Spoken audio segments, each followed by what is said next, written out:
Okay mga bro, welcome sa panibagong vlog. Washing machine ulit mga bro ang ating i-repair ngayon. Ang problema niya sa spin motor sa dryer. Pinit natin yung kanyang timer sa spin para ma-check natin. At yun nga, wala man lang kaingay-ingay yung motor. Hindi nagana yung kanyang motor. Bali ito rin yung repair natin noong nakaraan na washing machine. Bali dalawang klase ng sira. Sineperate lang natin ang video. Yung unang sira sa drain valve ang problema. Ngayon sa kanyang dryer sa spin motor. Pero bago natin simulan, mag-intro muna tayo.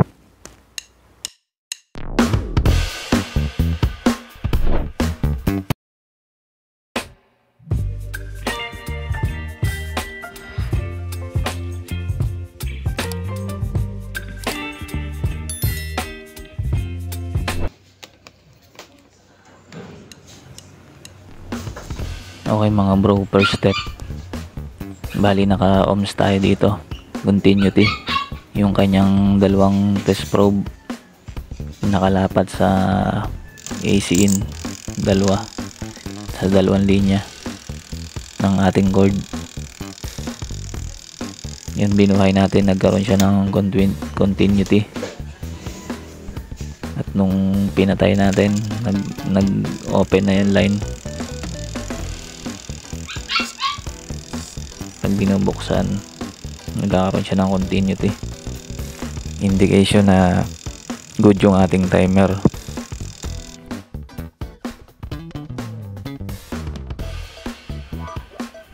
Okay, step 2 natin yung kanyang door switch naman ang itetest. Bali yan, nakabukas yung door nya. Bali cut off yung line. At nung ibinaba natin, nagkaroon na siya ng continuity sa kanyang linya. Yan, nagkaroon na ng continuity, 85 ohms. Bali ganito kasi nagwo-work ang ating mga spin dryer. Bali hindi siya mag-ooperate pagka nakabukas yung pinaka-door nya. Saka lang siya mag-ooperate pagka nakababa na yung kanyang door. Ang mga door switch rin natin ay para sa safety purpose. Para kung sakaling bubuksan na ng nagamit ang kanyang spin dryer ay walang napasok na kuryente. Kinakat na ng door switch yung kuryente papuntang motor. Dahil nga ginawa natin yung probe natin nilagay natin dun sa AC plug natin. Bali dun pa lang sa test na yon, meron na tayong dalawang na test, yung kanyang timer at saka door switch.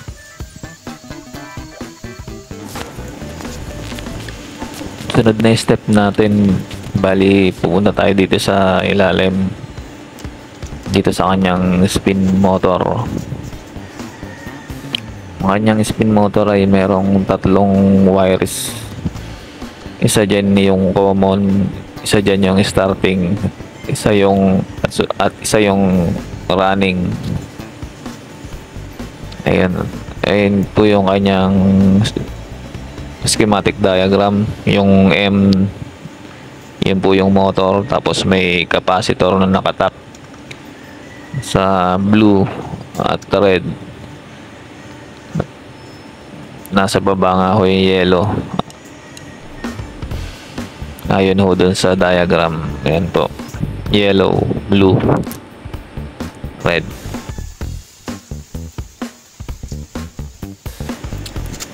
Ito na nga po yung sumunod na step. Itetest po natin yung spin motor natin. Bali hanapin lang po natin yung mga wires. Yan po yung pula, yung red. Tapos yung yellow, ayan o. Bali nandun po siya sa pang-apat na cup.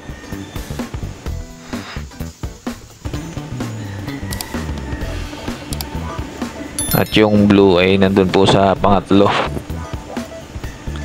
Bali ang pag-check po natin yan ay pares-pares.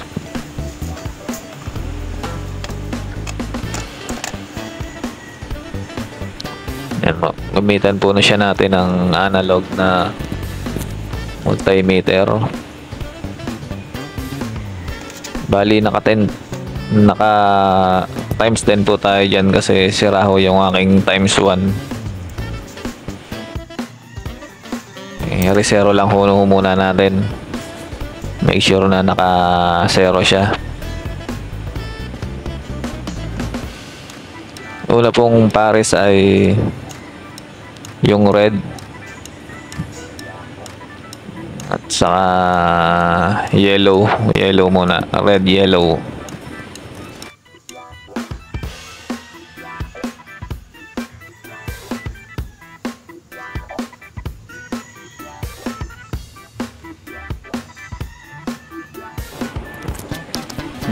Yun nga po, bago po natin makalimutan, paki-subscribe ng aking channel. Malaking tulong po yung inyong subscription sa channel na to. At kung nagustuhan nyo yung video ito, paki-like na rin po, paki-share. Yan o, dun po tayo sa yellow muna.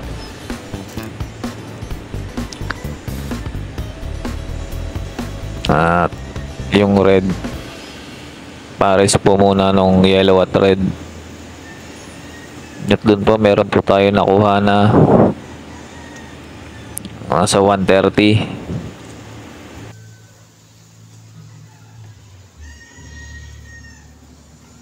Nasa 13 po siya times 10. Naka times 10 po tayo, kaya 130 ohms yung kanyang red at yellow pair.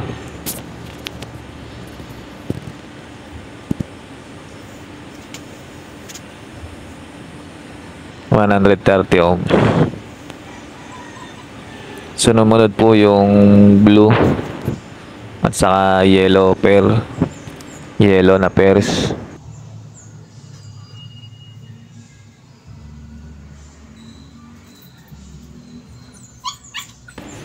$80 ohms.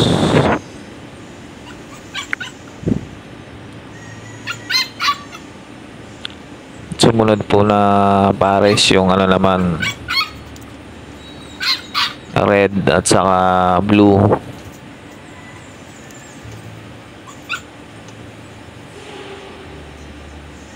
Yan, nakakuha po tayo ng 210 ohms.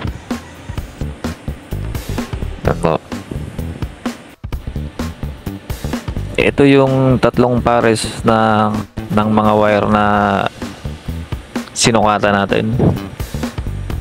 Bali sa red yellow may 130 ohms tayo nakuha. Sa yellow at blue merong 80. Sa blue red merong 210 ohms.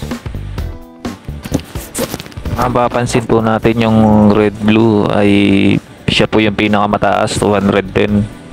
Kasi siya po yung pinagsamang winding ng starting at running. Ito po siya. Bali, ang tanong po natin ay anong kulay nung common. Kung yung red at blue po ay pinagsamang running at starting na coil sa loob ng ating spin motor, bali ang natitirang kulay na lang po is yellow. Kaya ho yung yellow ang pinaka common natin. Yellow wire po ang common. At yung pinakamababang resistance naman po na test natin kanina, yung 80 ohms. Yun po yung running coil natin. Yung pinakamababang resistance po, yun po yung running coil. At yung nasukat po natin na 130 ohms, yun naman po yung starting coil. Yung nasukat po natin sa yellow at red, yung nasukat po sa yellow at red wires, yun po yung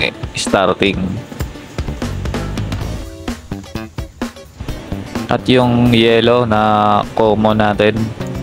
At yung blue na nakukuha po tayo ng 80 ohms. Yun po yung running. Pinakamababa po yung running, which is 80 ohms.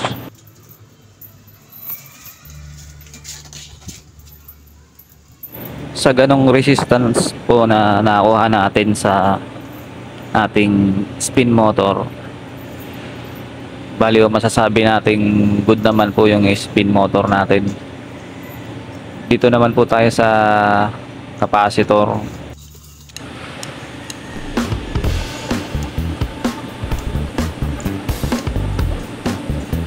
Bali tinanggal ko ho dyan yung wire na nakatap sa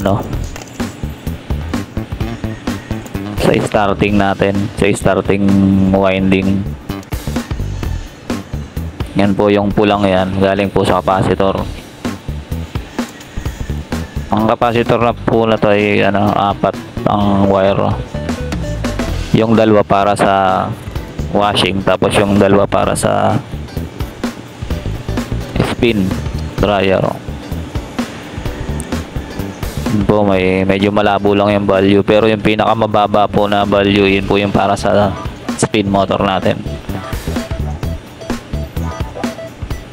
Bali ihang po natin yung isang wire. Kung sa spin po tayo mag-check, yung wire na papuntang spin motor, ihang po natin. Isolate lang po natin yung wire na nasa capacitor. Yung itetest po natin yung capacitor nung spin para mas ma-check po natin ng maayos. Siya lang ho yung matetest natin.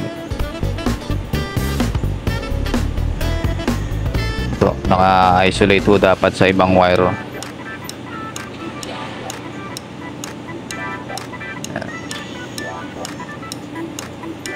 Yan o, naka-isolate po siya. Tapos yung isa pong wire niyan ay nakakonect sa running coil ng spin.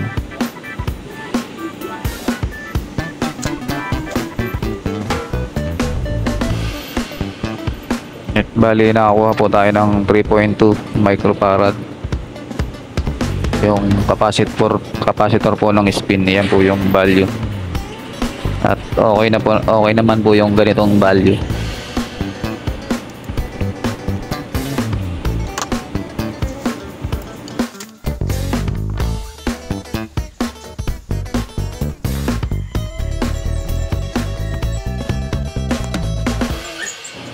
Ang timer, ang capacitor, ang spin motor natin, at ang door switch ay okay. Pero bakit hindi nagana ang ating spin motor? Ito pala yung dahilan niya kung bakit hindi nagana yung ating spin motor. Yung kanyang cable brake ay hindi na sumasabit or hindi na nakasangat dun sa ating brake plate. Yung nagpapatigil ng ating spin motor. Yan po. Bali hindi na siya nakasangat kasi nga yung kanyang sinasangatan ay kinain na ng kalawang. Kahit po buksan natin yung door switch or isara ay hindi pa rin gagana kasi nga naka-brake na siya. Hindi na ho nababatak ng ating cable brake o yung hindi na po nababatak ng ating cable. Yun po yung kanyang naging problema.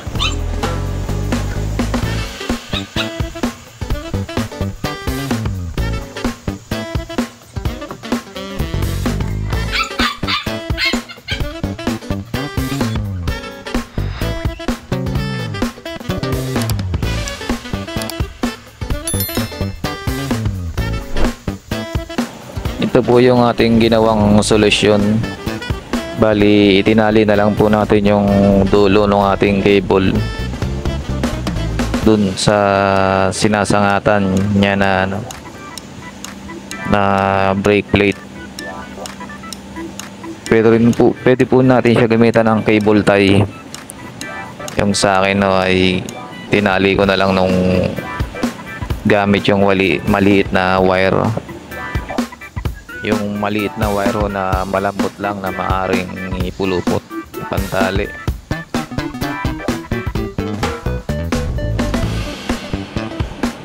So, time for testing na.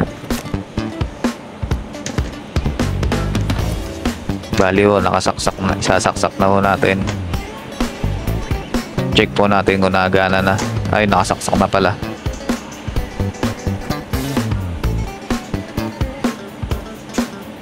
Pitin po natin yung timer.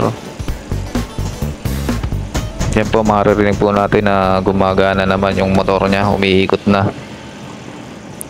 Pero mas maganda ho kung makikita natin.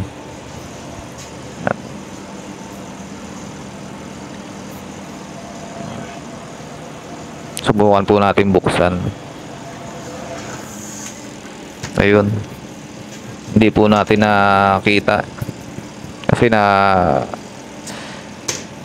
namamatay po yun eh. Yung nagbre-brake po yung brake plate niya pagka binuksan yung door. Try pa po natin.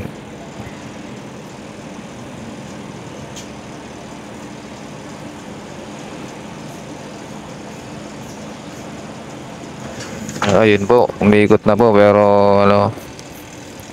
hindi po natin nahuli. Maganda po yung mabilis para makita natin na talagang naikot.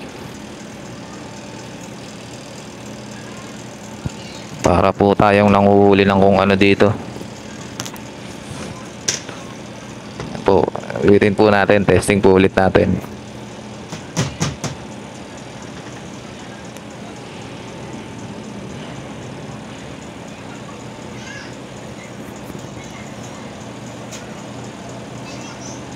Yun.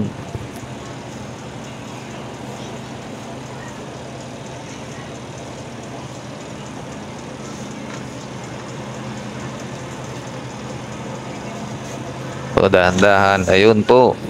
Dahan-dahang binigla natin. Nakita ko natin. Naikot. At nagana na po yung ating dryer. Namamatay lang po siya talaga pagka inangat yung door kasi yun po yung safety niya, safety features po yun ng ating spin. Kailangan po pag nakabukas na yung door, wala na pong kuryente dun sa ating motor, naka-switch off na. Yun magaan na siya. Ito na lang po. Salamat.